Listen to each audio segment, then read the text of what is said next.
go into the explanation. Okay.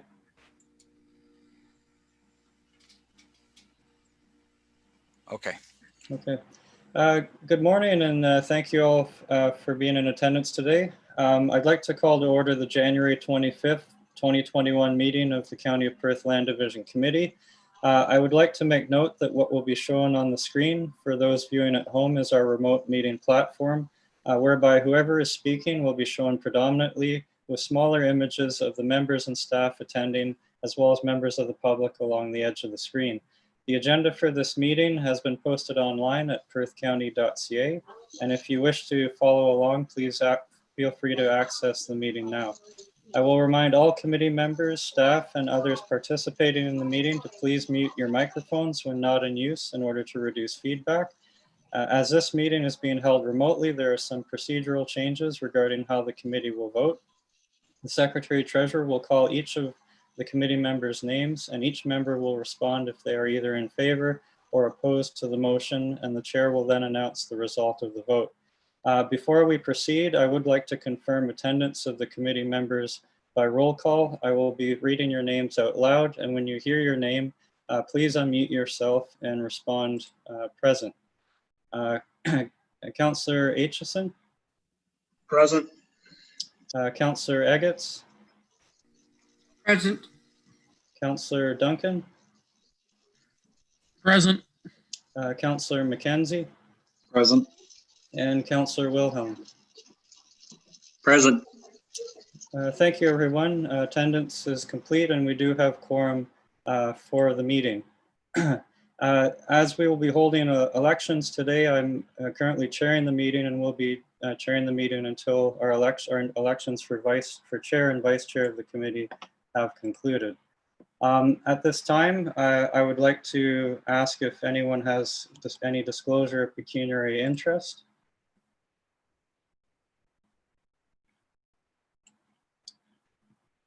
Seeing none or no indication of same, we will now proceed with our 2021 election for chair and vice chair of the County of Perth Land Division Committee.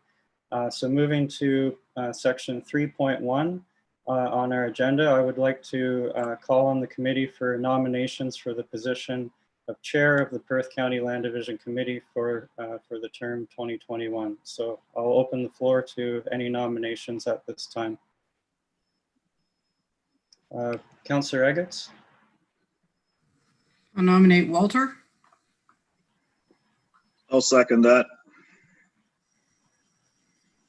Okay, do we have any other nominations for the position of chair?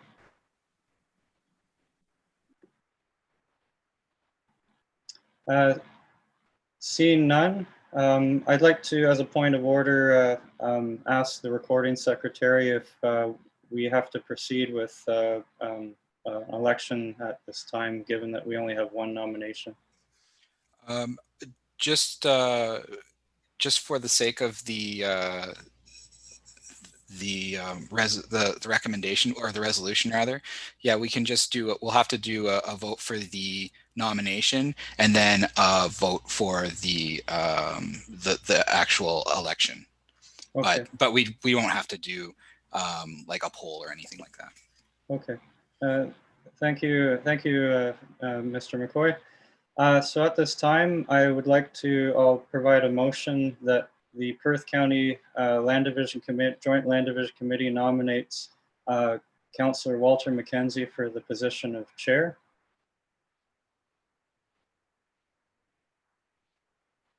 And that the Perth County Land Division Committee elects Councillor Walter Mckenzie as chair for 2021. So we have to take a vote on that, do we not, Sean?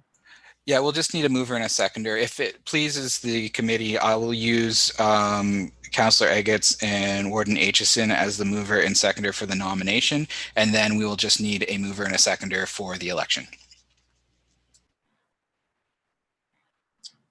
Okay, so I'll open the floor to a motion and a seconder on the stated motion. I'm a little confused what we're doing here. We nominated Walter, Jim and I did it.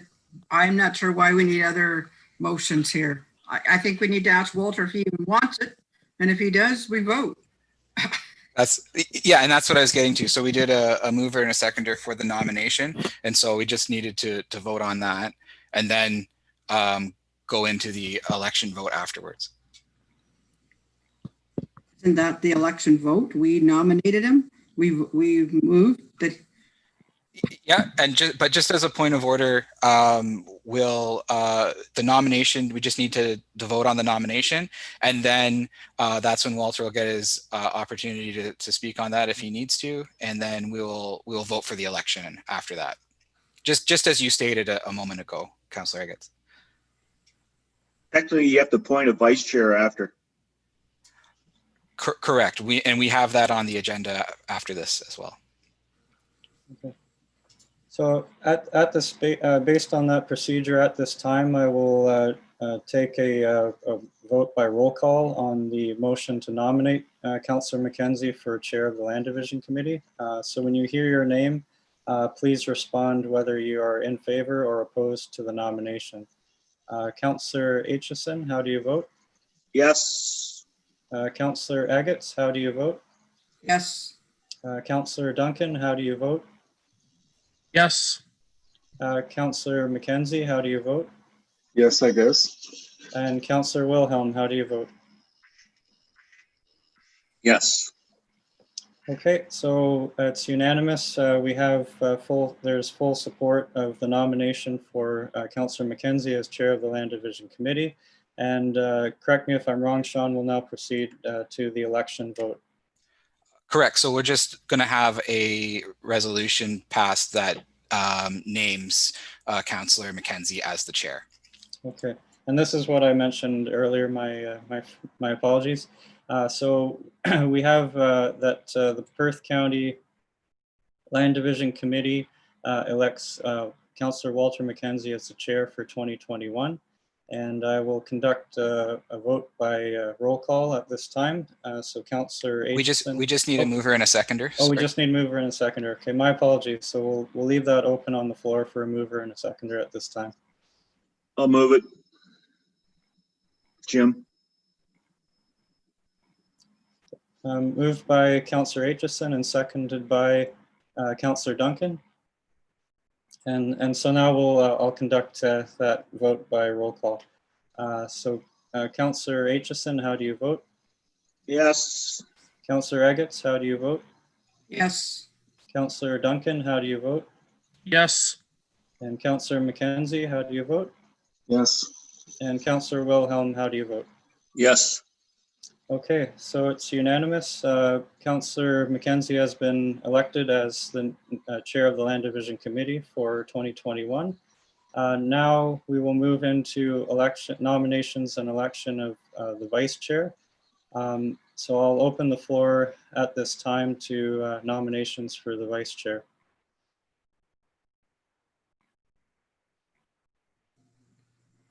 Councillor Agats? I'll nominate Matt. And do we have a seconder on that? Councillor Aitchison?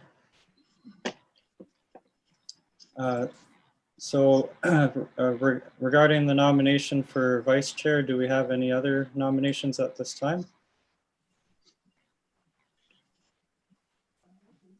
Seeing none, I will conduct a vote by roll call regarding the nomination of Councillor Duncan to the position of Vice Chair for the Land Division Committee 2021. Councillor Aitchison, how do you vote on the motion? Yes.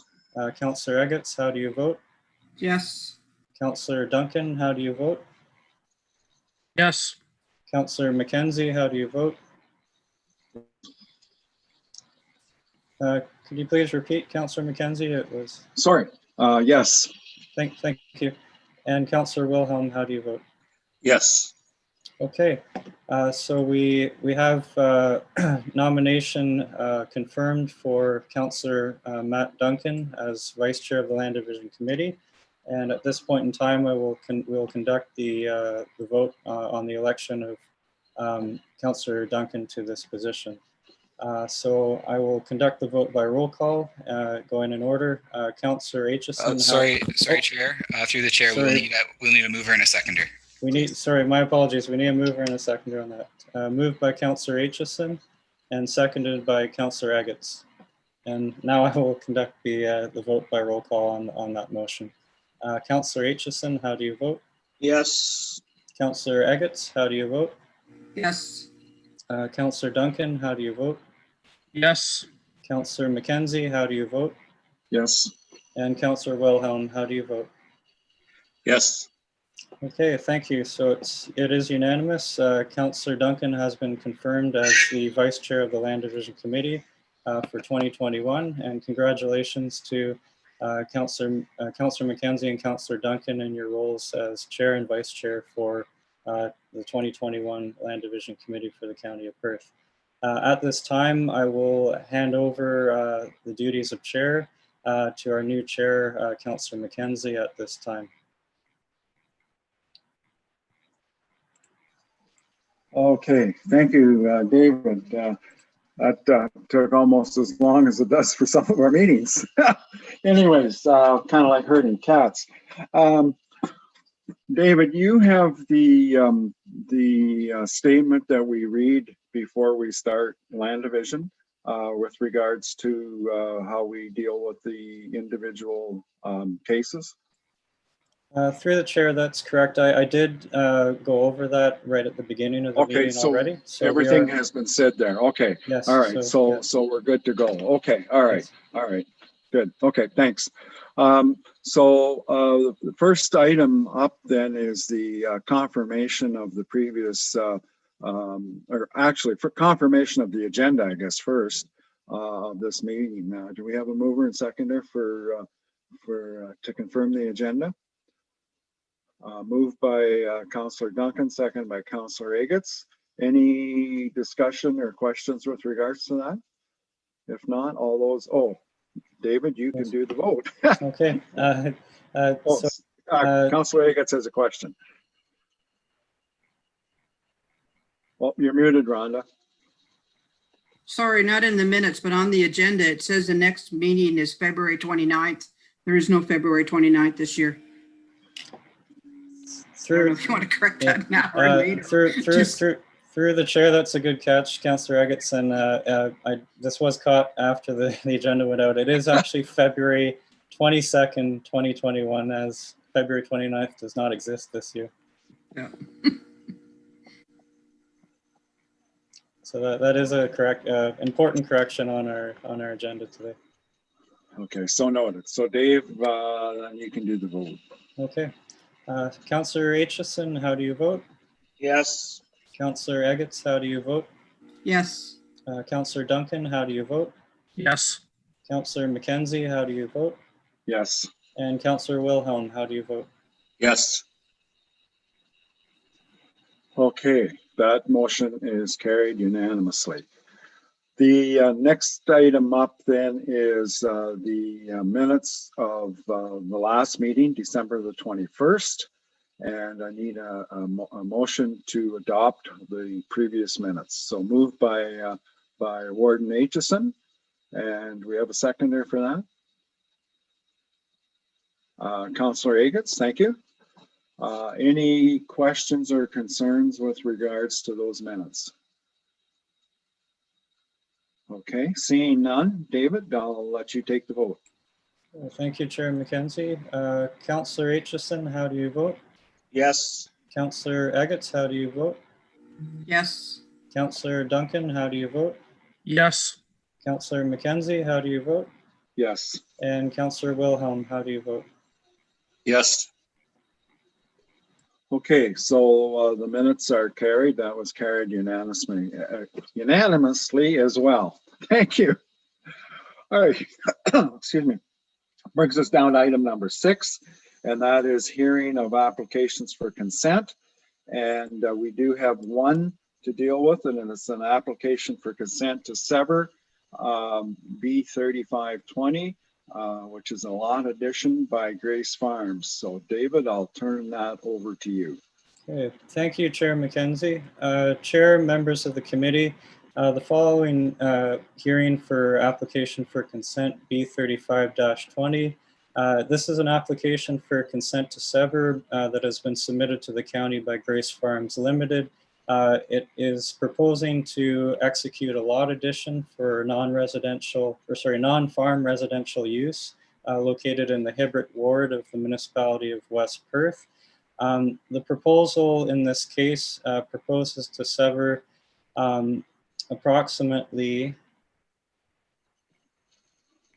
0.4 hectares or 1 acre portion of an existing farm property, which is located at at 7377 Perth Line 24, to be added to an adjacent property, non-farm residential property, which is noted in the report to committee as the Vink property.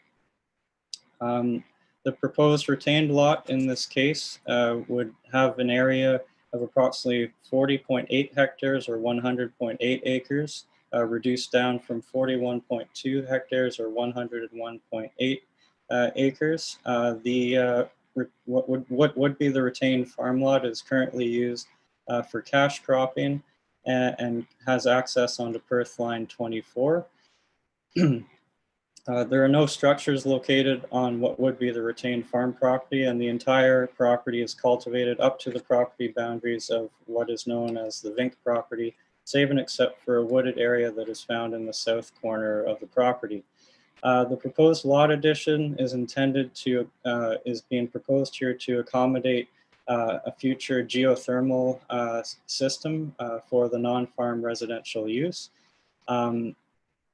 A variety of supporting documents were submitted along with the application, and these have been included as part of the attached report schedules to our report. The original submission for this lot addition was proposed in order to accomplish a number of things. First of all, was to regularize or normalize the lot shape of the Vink property, was to create a parcel shape that would be easier for Grace Farms Limited to navigate their farm machinery around their field areas, to provide additional area to the Vink property so that a new geothermal system may be installed, provide additional area to the Vink property for a south-facing solar panel system to power the geothermal pump and electricity to the existing dwelling, also to provide additional area to the Vink property so there may be more room for a reverse septic system installed on an as-needed basis, provide additional area to the Vink property for a fruit and vegetable garden, provide additional area for some of the previously mentioned items without having to resort to removing existing trees. Also, additional rationale was provided, including construction of a new laneway or entrance off Perth Line 24 to resolve sightline distances onto Perth Line 24 for the non-farm residential use. Also provide additional land for the non-farm residential use to build a drive shed or shop to support their farm business. Also to remove suboptimal farmland due to existence of a buried bank barn in the west corner of the property. And as mentioned before, to normalize the shape of what would be the retained farm lot for the passage of farm machinery and application of herbicides and pesticides. The lot addition of 0.4 hectares or 1 acre would result in the Vink property being enlarged to an area of approximately 0.8 hectares or 1.99 acres, which represents an increase in area of approximately twice that of the existing property. Decisions on applications for consent to sever must be consistent with the provincial policy statement and also conform to the County of Perth official plan. As noted in the report, the subject lands are located within a prime agricultural area as defined by the province. The PPS allows severances to occur in these areas for legal or technical reasons for purposes such as easements, correction of deeds, quitclaims, or minor boundary adjustments, which do not result in the creation of a new lot. The application in this case does not propose any of these matters to occur. The application proposes a lot adjustment in a prime agricultural area of the county for a boundary adjustment, which in the opinion of planning staff would not be minor in nature for the Grace Farm property. and also not be minor in nature for the Vink property, which is the property to which the lot addition would be added to. The proposed lot addition will effectively double the size of the non-farm residential use and would remove land from prime agricultural production for secondary and or auxiliary site services and functions for the residential use. The geothermal system, if required, could be established with an easement over the Grace Farms property in favor of the Vink property. In addition, no information to this point has been provided as to the need of a new septic system, which was noted as one of the reasons for the proposed lot addition. Should the existing septic system on the property be failing, a replacement of the system in the same location would be preferred unless otherwise justified by a professional engineer. This process of easement creation would involve a new consent application or a significant reduced lot addition area. A lot addition to accommodate a new geothermal system may be possible given that the lot enlargement is minor in nature. Based on our review, we have not found the application to be consistent with the policies of the 2020 provincial policy statement. Similarly, we have neither found the application to conform with Section 5 of the County of Perth official plan, as it respects lot enlargements in prime agricultural areas. The proposed lot addition would not conform to the goals of Section 5.2 of the County of Perth official plan, as it would result in the removal of active agricultural land to facilitate enhancements to a non-farm residential use. The construction of the proposed supplementary services are not necessarily required for the normal operation of the existing dwelling, that is a geothermal system and a reserve septic system. To summarize, county staff have found that the proposed lot addition does not conform to the established policies of the County of Perth official plan.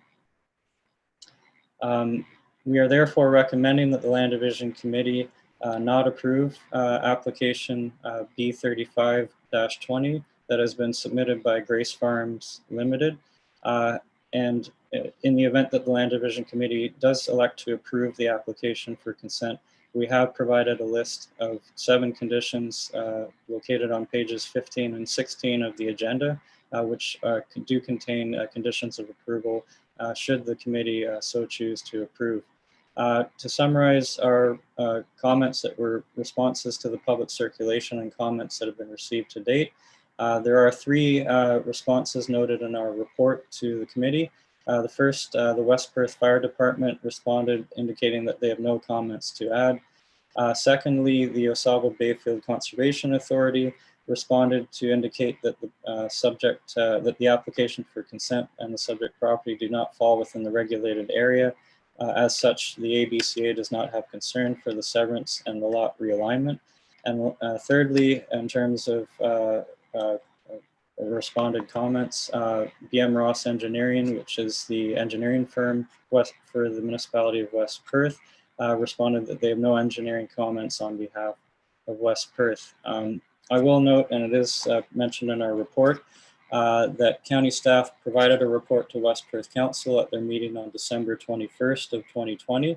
The report at that time did recommend that the application be denied under the same rationale that I presented today, and that is provided in our report to committee.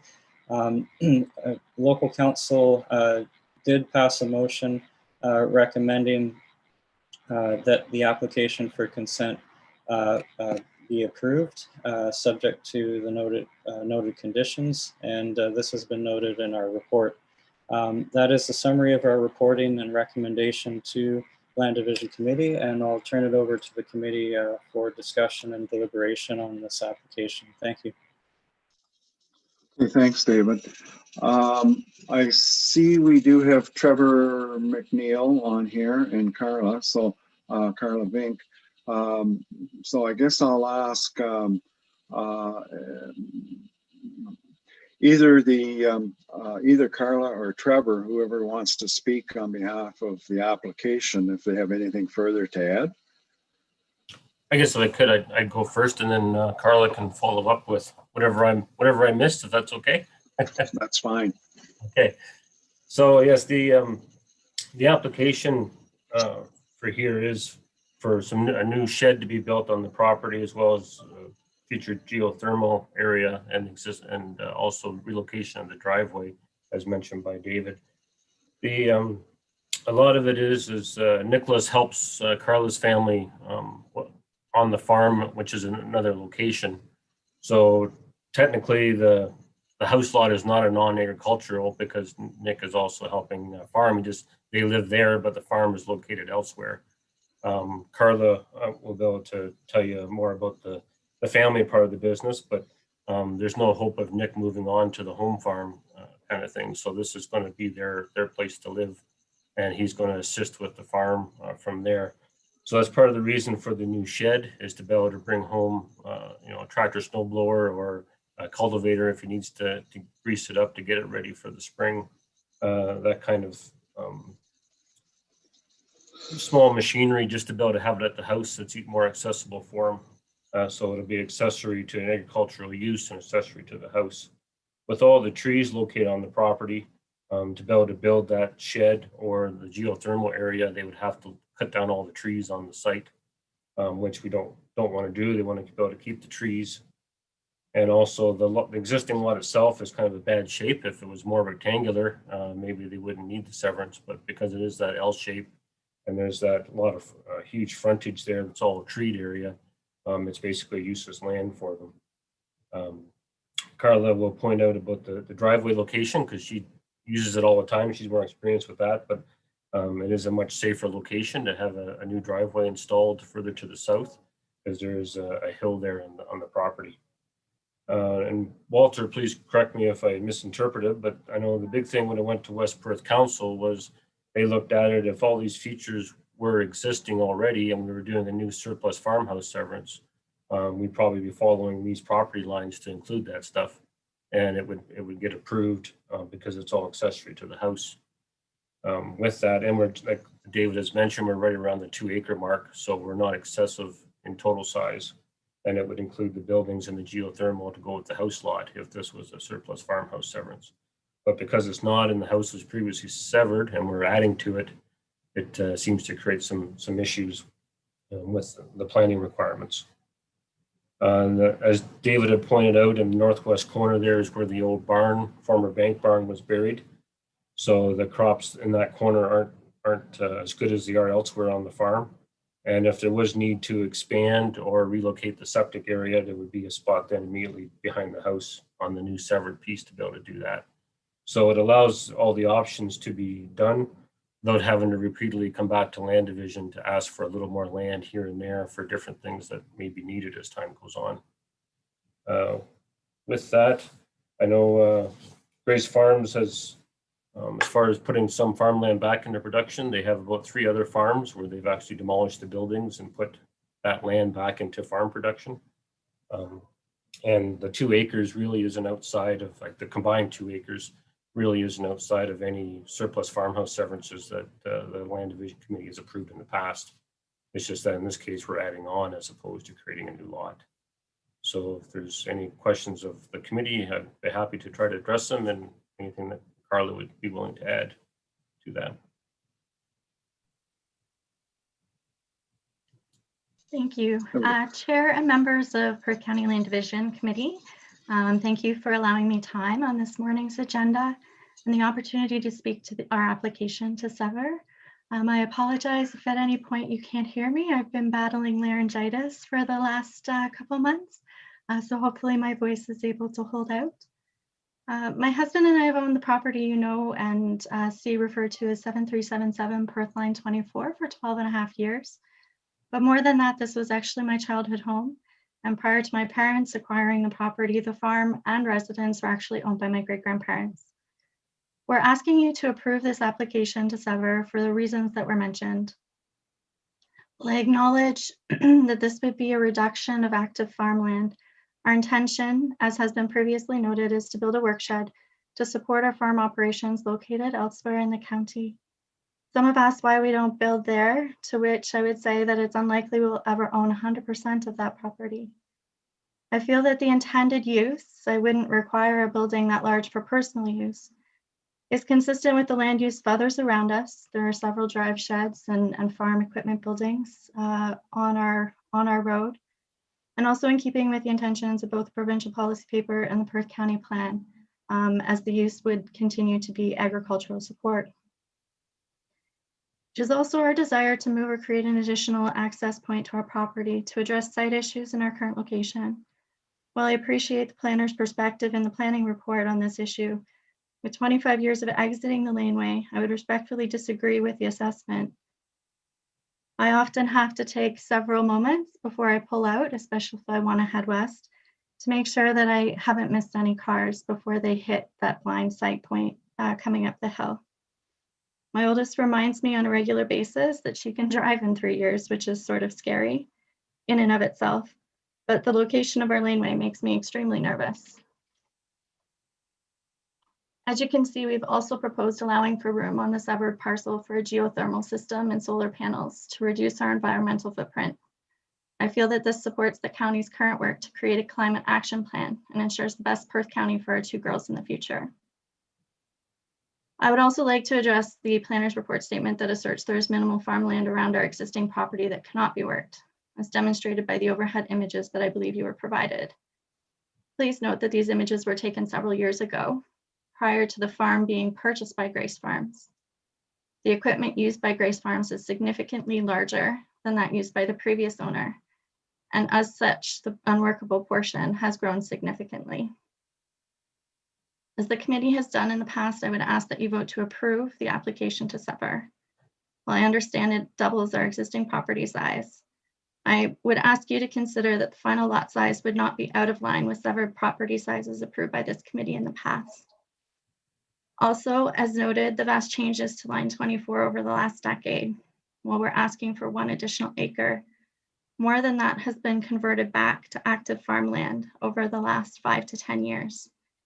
In our span of 1.25 miles, which previously saw 5 residences on the south side of line 24, our side of the road, there's now only 1, which is us. And lastly, the reasons I presented today: the ability to grow our farm operations and be able to add more equipment and continue to grow sort of my husband's passion for farming, the safety of both our family, our friends, and our children, and our environmental footprint. So I thank you for your time and your consideration of this matter. Thank you. Thank you, Carla and Trevor.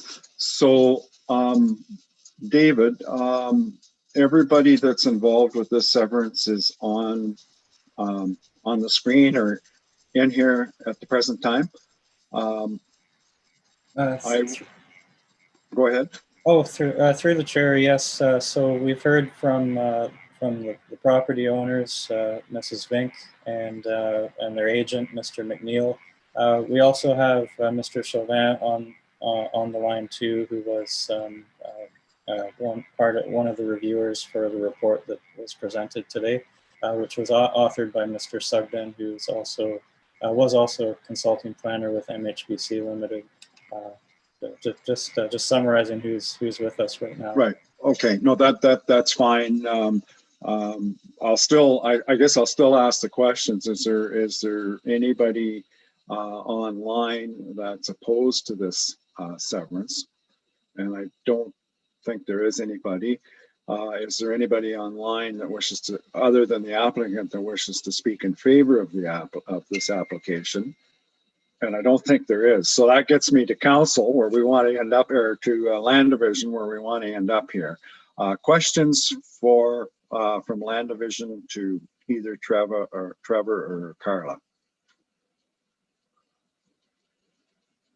Bob? I've got a couple comments and then a question, I guess. Septic tank or the septic system, you can certainly replace it if you had to put a new one in where the old one is. And so I don't think that's a legitimate reason. Secondly, you comment about the gravel driveway and you want to move it. However, in the sketches, it doesn't show that you're taking the other one out or any way of joining it to the new proposed one. So I question that you're going to have two driveways then, according to the sketch. And there was somewhere I read in there that it was recommended that the geotherm be put out in the farmer's field. And I don't believe that's a good idea to have heavy farm equipment driving over geothermal equipment or piping. Okay, thanks, Bob. Question that Bob has raised, that could be an additional condition that we would put on the severance, could it not, David? If it was approved that the one driveway would be removed and only have one driveway? Through the chair, that's correct. I mean, the committee could provide additional conditions to what is proposed as the 7 conditions of approval, and or elect to alter any of those conditions as they see fit as part of the potential approval. Okay, other questions from members of the Land Division? Warden Aitchison? Just out of curiosity, how big is the proposed drive shed that's going to be built? They seem to be a hot topic in a lot of severances, so I just kind of wondering what kind of size you're anticipating. Carla, do you want to answer that question? I'm just pulling up the drawing because it has the size on it.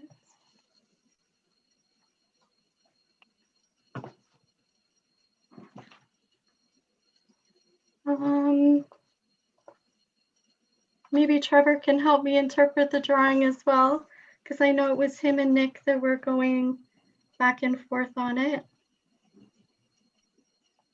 Yes, it's 40 by 75. That's the shed size. Okay, thank you. That answers your question, Jim?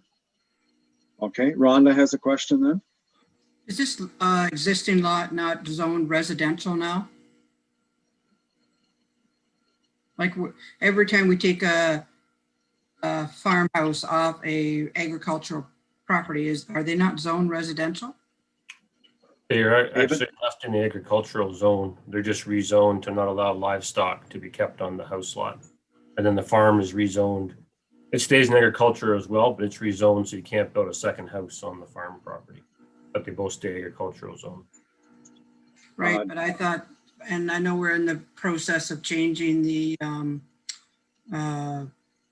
criteria for severances here, but my understanding, you know, I didn't think you could build a shed to house equipment on these residential or agricultural lots, whatever that are left. Is my understanding incorrect, or is that the way it is?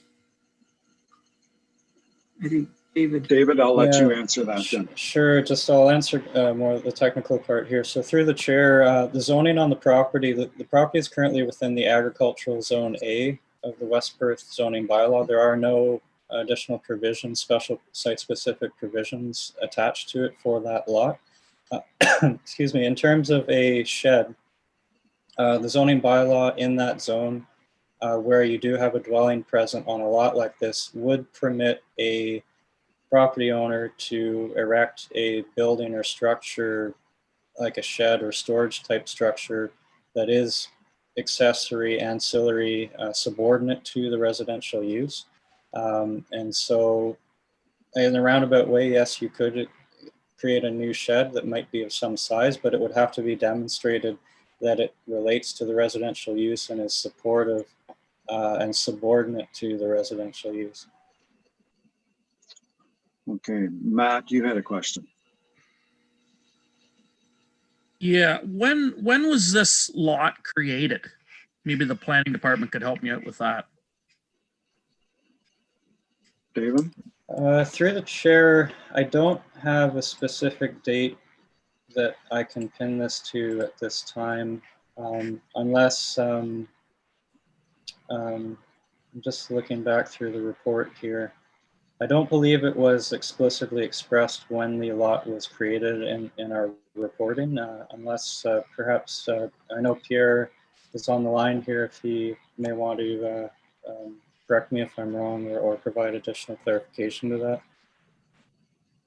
Through you, Mr. Chair, unfortunately, I don't have the answer to that. I think maybe even Trevor, not sure if he can answer that question. Walter, if I may, Yes. it's Carla. Yes. So the existing lot was actually severed by my great grandma. I'm not sure the exact date. It was shortly after the death of my great grandfather. So it would have been probably in the mid-50s when the property was severed and the farmland was purchased by a neighbor. Okay, I'm going to give you the benefit of the doubt. I'm not quite that old, so I was going to guess that it was in the 70s or early 80s when severances were still allowed, but apparently it maybe is even before that. So it's a while ago, I guess, Matt, is the ultimate answer here. It's been severed for quite a while. You have another question, go ahead. Yeah, it's more of a comment, and like normally I'm fairly, as most people know, fairly permissive when it comes to size and structures and stuff on a surplus farmhouse severance. But I see if we approve this, opening a huge can of worms to every surplus farmhouse severance we've done. When somebody decides they're not big enough, and they come back and say, "Well, maybe now could we have another acre on our severance because we want to put geothermal in, or we want to build a shed." So I have a really hard time, supporting this one at this point, just because of the can of worms that this potentially could open for us.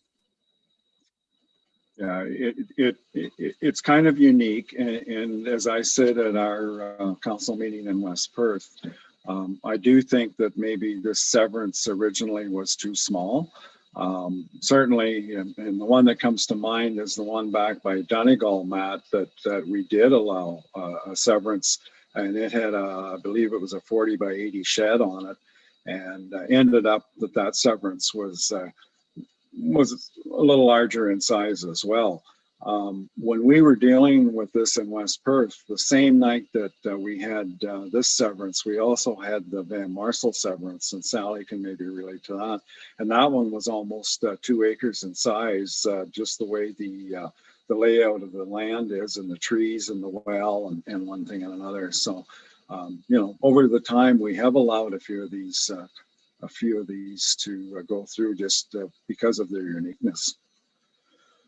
Rhonda, go ahead. I'll have to echo Matt's comments. Recently, we just had one in Perth East, and they wanted 1/3 of an acre, and Perth East Council voted against it to make the property bigger. And it was the same thing. They wanted to put a geothermal in. So I unfortunately have to, I cannot support what they want. I need to recommend what the planning department is recommending, that we deny. Okay. Sally, do you want to add anything further at this time? I just want it to be clear that the recommendation coming from the department, and Pierre can speak more to this as well, because MHBC was the planner assigned on behalf of the county to the file. But I just want to be clear that this is not a surplus farm dwelling severance. It has similarities because they're both lots in the countryside, and they both are intended to be residential in nature and in use. And we are tasked with a difficult decision for sure. But the recommendation coming from the planning department is around demonstration of need and justifying that need, and that need being and justification being measured against the policies and the principles of making a lot bigger. And this lot being residential, I can see the personal need and desire to make the lot useful to a farm operation, regardless of that being, some distance away. this is a residential lot, and what, you know, they're asking for an accessory use that supports an agriculture or a farm, and that's not the intended purpose of the residential lots that we've been creating, either in the past or today through surplus farm resident severances. So it really is about justifying the need, laying out all the pieces on the lot and showing exactly where something needs to be located and how much space is required for that item. And, you know, replicating that exercise for multiple items if that's what you're asking for. So the geothermal, the solar, the shed, all of those things being completely identified, that's the only place they can go, that this much area, you know, X amount of meters is required, and that it's been considered in the larger context, and that to the best of the ability, it addresses the official plan policies. And after working on it, you know, several times, we just didn't get there. And that's why the recommendation is as it is. Okay, thanks, Sally. Jim has a question. More of a comment. So I agree with all the comments made by everyone. So, and I'm looking at the drawing here again, and I realize that, yeah, it would make the beautiful 2-acre property out in the countryside, but you have to show the need to actually get that land. So I noticed the geothermal was 40 by 300. If you were to reduce the size of this addition to that lot, I would be more comfortable with it. The way it sits right now, I see that one being appealed by the province, you know, likelihood, because they seem to be taking dim views on that lately. I would rather see some negotiation done on here and know exactly, as Sally indicated, the need for what they exactly need for property to put in their geothermal. And I got nothing against geothermal, but I know some of the bigger ones we've done already were actually, as Sally indicated, a surplus farmhouse severance where the geothermal was already located, and we didn't have any option as to where to change around or move it to. And in this case here, you know, you're kind of starting from scratch. So I'm thinking you could come up with a better plan in order to accommodate geothermal without taking up an acre of land. Okay, good comments, Jim. Any other questions? I guess if I may. Oh, sure, Trevor. So I'm kind of getting the sense from the comments, and to play off of what Warden Aitchison mentioned, it sounds like it'd be preferred to defer the application and come back with a smaller area, possibly having the geothermal as an easement as opposed to being part of the lot, something along those lines. Matt? I would certainly be willing to defer the application and let them work with county planning staff to bring back a favorable recommendation for us to pass that meets EPS and official plan policies for sure. I'd definitely be willing to do that. Okay, good. Thanks, Matt. Anybody else? Okay. I don't know if Carla has any other comments with regard to that or not. Carla?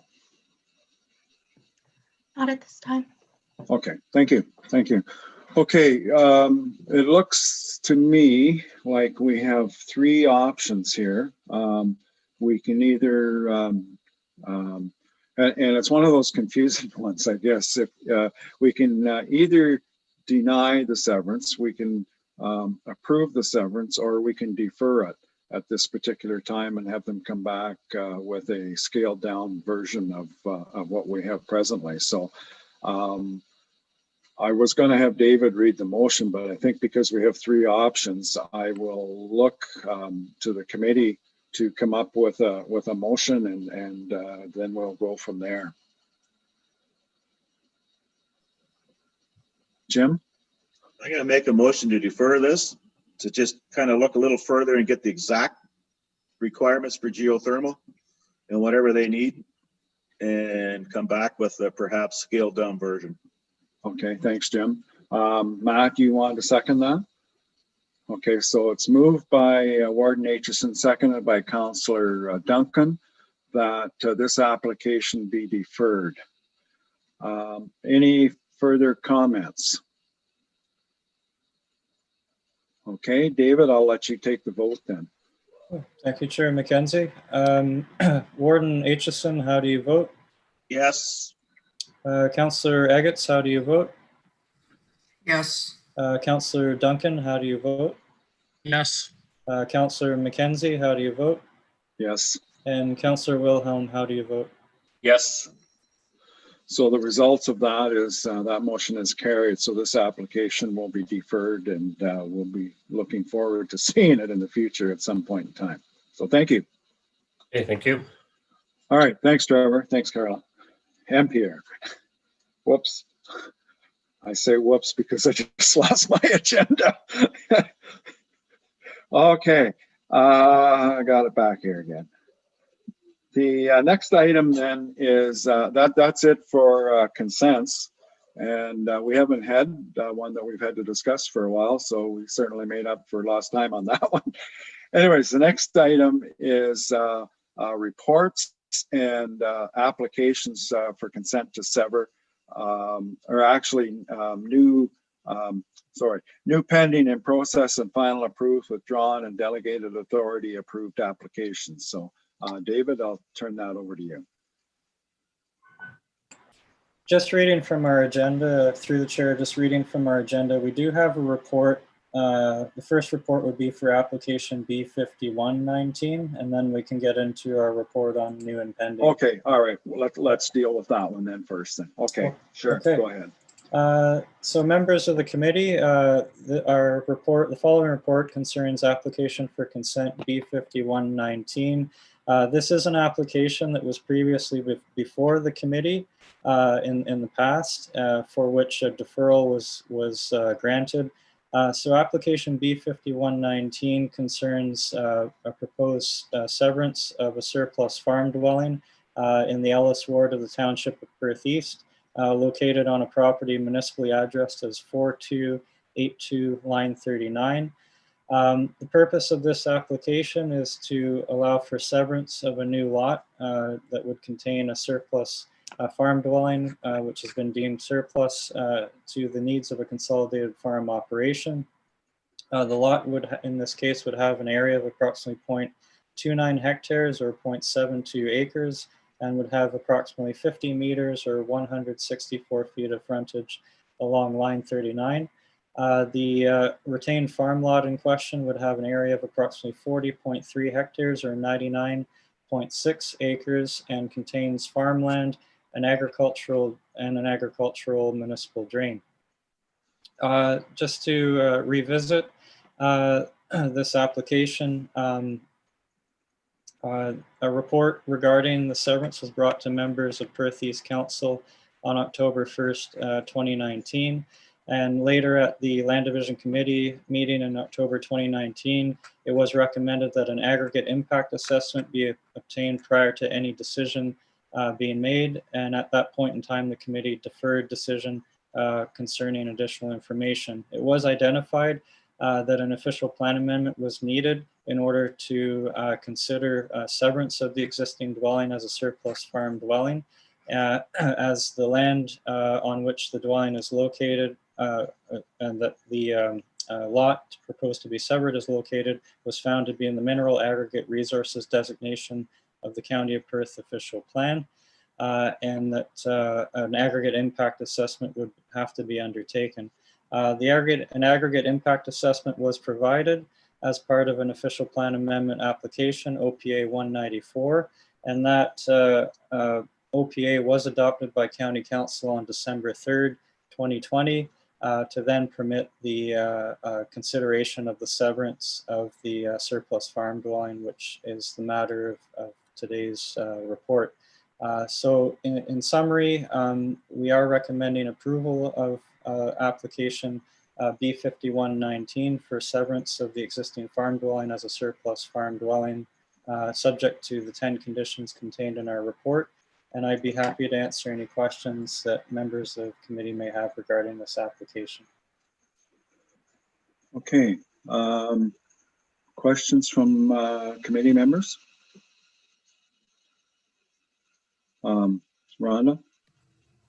I was hoping Trevor would get to speak first. All right, I will ask Trevor. Yeah, I'll ask Trevor as the agent's applicant, or the applicant's agent rather, to speak. So Trevor, go ahead. Thank you. The yeah, as was mentioned, the application was submitted quite a while ago, and then there was the need to prove that the land wasn't any good for aggregate resources. So we had to go out and do the geotechnical study, dig some boreholes on the site, and we're able to prove that, yeah, it would not make a legitimate gravel pit for use. So which allowed us to do the official plan amendment and then carry on with the severance. So in the meantime, the landowner there was the well that was located over near the existing barn. So in the meantime, the landowner has drilled a new well over to where the house is situated and decommissioned the well at the barn. And then there's a small shed that stays with the farm property that is just going to be used for temporary storage in that shed. Other than that, if there's any other questions I can try to assist with, let me know. Okay. And there is, I see no other people here that want to speak in favor or in opposition of this application. So Rhonda, you had a question. Well, not a question, just more of a comment, a couple comments following what Trevor said. So like condition 7 talks about this decommissioning of the existing well. So to me, that condition can come out because the landowner's already decommissioned it. He's drilled a new well.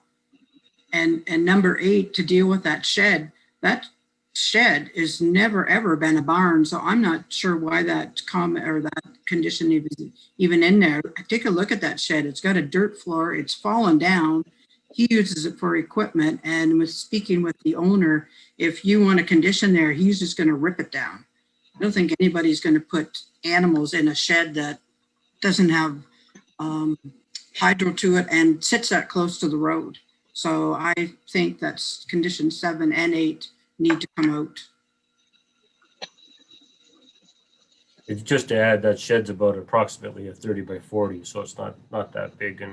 And to agree with Rhonda, I think if I was to put stuff in there, you back in and quickly unhook and get out of there again. It would have to be a small piece of equipment too. Like looking at keeping a baler in there as the main idea. Right. Okay. Any other questions or comments from committee members? Okay, seeing none, I guess we need to verify one thing for starters. Rhonda has suggested that we take item 5 and item 7 and 8. 7 or 7 and 8. Yeah.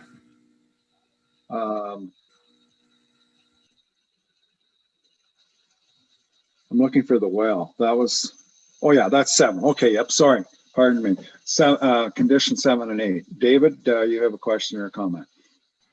Yeah, through the chair, just a comment with regard to Councillor Eggett's recommendations for removal of those conditions. I would just caution that condition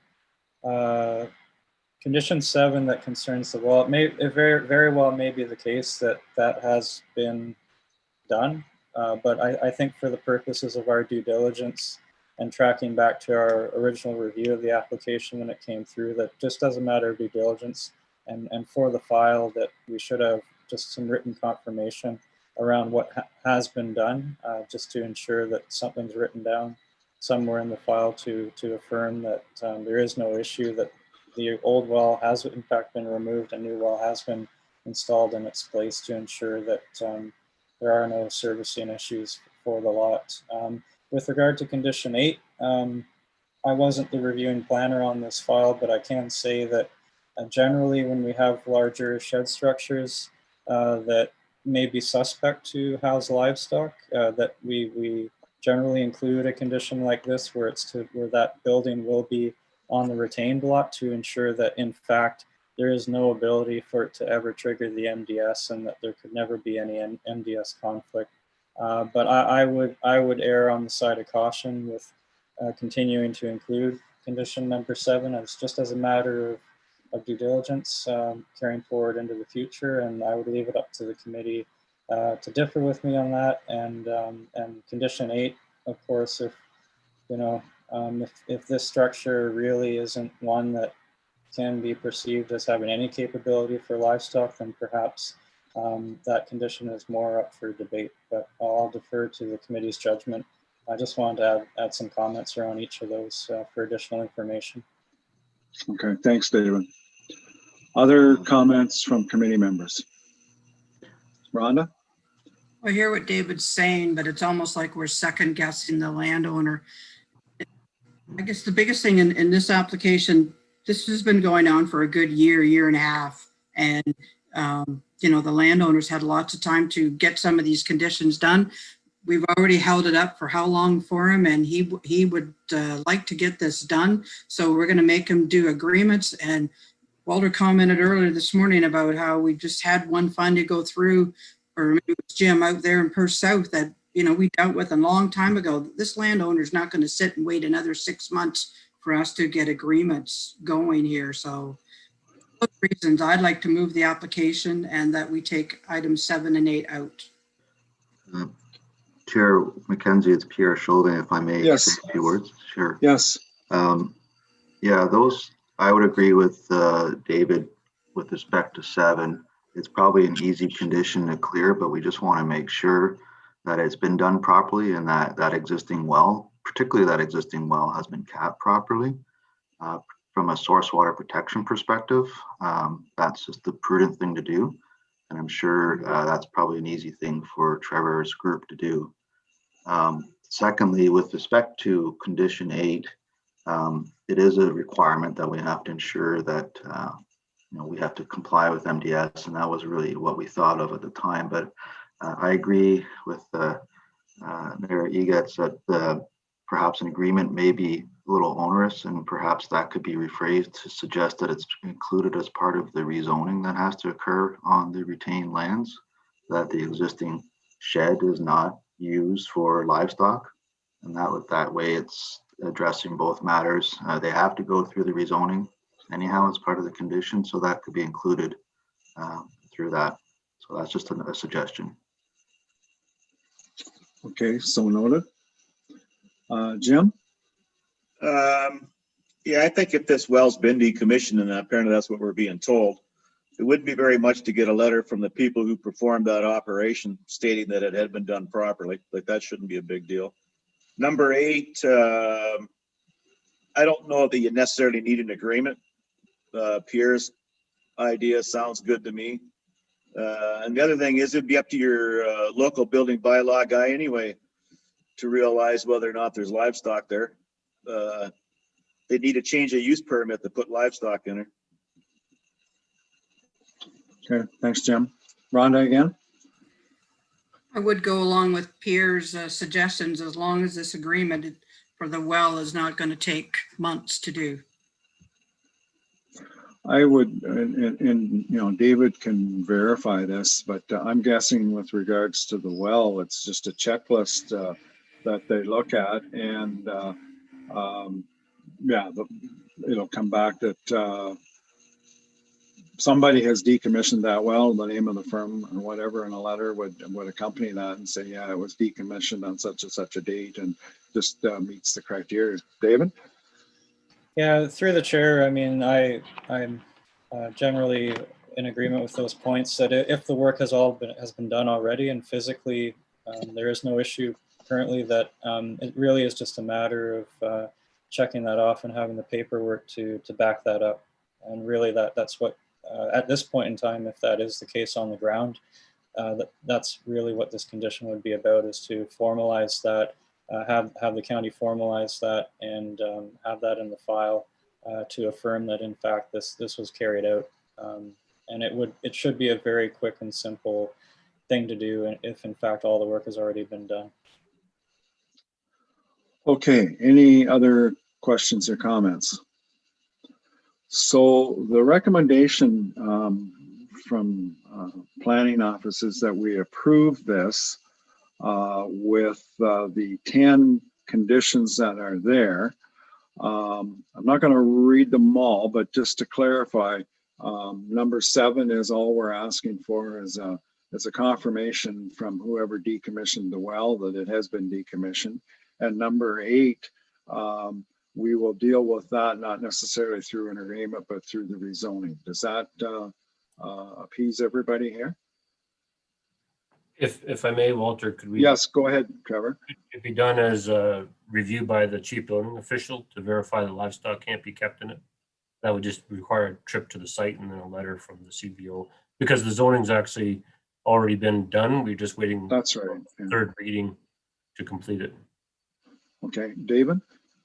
Yeah, through the chair, just to follow what from what Mr. McNeil mentioned, some suggested wording, and we have used this wording before in the past for other conditions, would be that confirmation be received from the local chief building official that a change of use permit has been issued for the structure in question, and that would close the loop on that. Just a suggestion. So condition number 8, then we would take that out the way it is there now and just add what you suggested, David. Through the chair, that's correct. That a change of use permit be issued by the chief building official for that structure, deeming it incapable of housing livestock, and that it would be used for storage purposes. That would close the loop on that concern. Okay. So just to recap, then we're looking for a motion here, but the county has recommended approval. And basically it's the way it is in our agenda, except that number 7, we're waiting for a decommissioning letter, and number 8 will be worded such that the building inspector will verify that it won't be used for housing livestock. Does that kind of sum it up about right? I guess okay. Sorry to butt in again, Walter. No, Trevor, that's fine.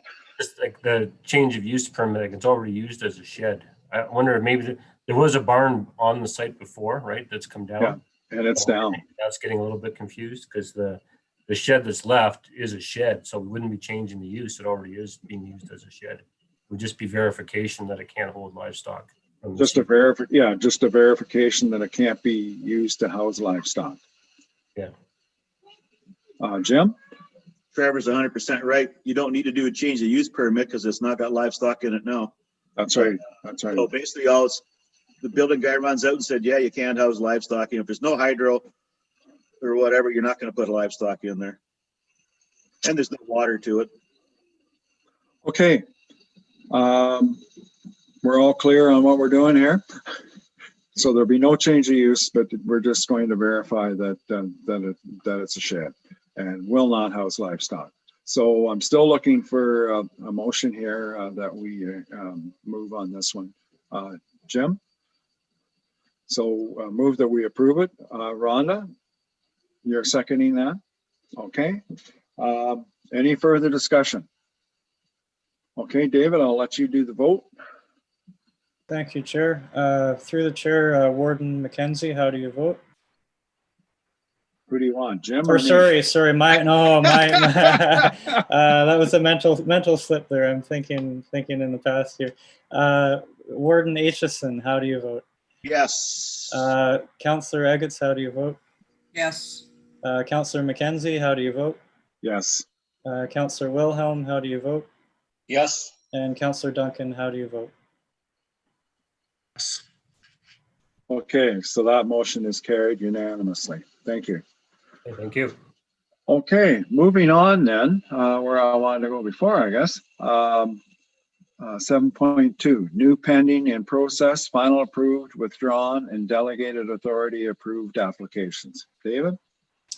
Thank you, Chair Mckenzie. Through the chair, just to summarize our report under section 7.2 on new pending in process, final approved and withdrawn applications.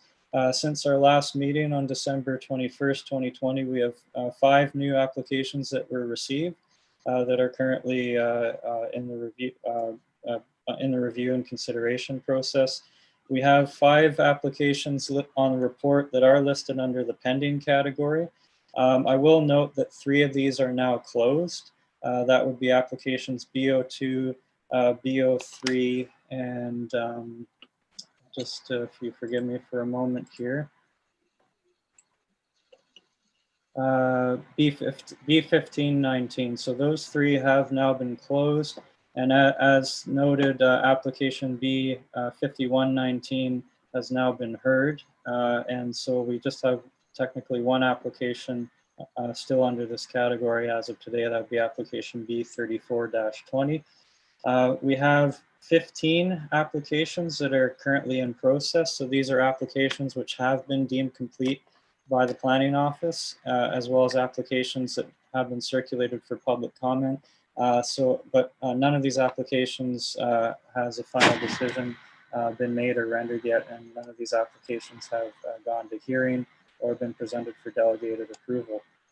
We all have, since our meeting on December 21st, we have 12 applications which have been final approved. So these again are applications that the planning office issued a certificate of official to the presiding solicitor for. And so these are applications for which the applicants have completed all of their conditions, and we have issued our certificate of approval. And to summarize, we have no applications since our last meeting in December that have been withdrawn. So that is a summary of our report on new pending and process final approved withdrawn applications. I'd be happy to take any questions that members of the committee have regarding what's on the list. Okay, any questions for David on that list? Okay, seeing none, a motion is in order that we accept the report, new pending, in process, final approved, withdrawn, and delegated authority approved applications. A mover and seconder for that. Moved by Councillor Wilhelm, seconded by Councillor Aitchison. Any discussion? Okay, Dave, you can take the vote. Through the chair, Warden Aitchison, how do you vote? Yes. Councillor Eggetts, how do you vote? Yes. Councillor Mckenzie, how do you vote? Yes. Councillor Wilhelm, how do you vote? Yes. And Councillor Duncan, how do you vote? Yes. Also, that motion is carried, and it was carried unanimously. Next item is correspondence. Do we have any correspondence, David? No correspondence at the present time to report. Okay. The next item, number 9, is appeals, and we have 2. Want to elaborate anything on them? Yeah. Through the chair, I don't have any further elaboration on either of these applications, either for Wilson or for Sylvestrin at this time. Our manager of planning is on the line here as well, so I'm not sure, Sally, if you have anything to add for either of these at this time. Just that the Wilson file has had lots of activity throughout the summer and fall. And it's largely conducted between the proponent and the province. And on the Sylvestrin appeal, there is a hearing scheduled for March the 2nd. And Mr. Sylvestrin, the proponent, was trying to decide whether or not he would withdraw the consent or proceed with building a defense. So planning department will reach out to him and see where he's at. Okay, very good. Any other questions on either one of those 2 items? Okay, we don't need any motion, I guess, on that. That's just for information, I gather. So any other business? Through the chair, no other business at the present time, other than to note that Secretary Treasurer and myself, I'll be sending out calendar invites to confirm our 2021 meeting schedule now that we have our new committee for the year. So just be on the watch for that later this week. So. Okay, all right. And I don't believe there's any closed session items at this point in time. So the next meeting date, now I just got to verify this. I have down 22nd on my agenda. That is, is that the right date now? Through the chair, that is correct. And the initial version of the agenda that went out mistakenly had February 29th, and I think that was copied over from a previous Yes. agenda. We can't do that, so No. it will be the 22nd. Okay, now, the other thing I'm going to verify is the time. Normally, we've met at 9:30 and we changed this one till 10. We want the next one to start at 10 as well. Makes no difference to me. Through the chair, that's correct. It will start at 10 a.m. And At 10. Councillor Eggetts, I see, has a question. So Yeah.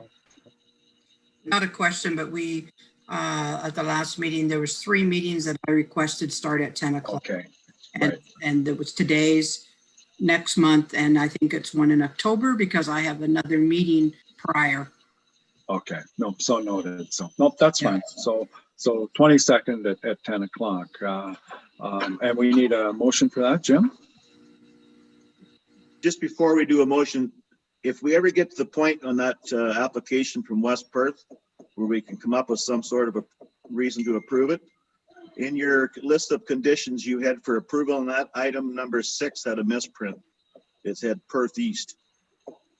Just for your reference, in case we get to a point where we may be able to recommend approval. But if Okay, you need so a motion, I'll make a motion on the other 2.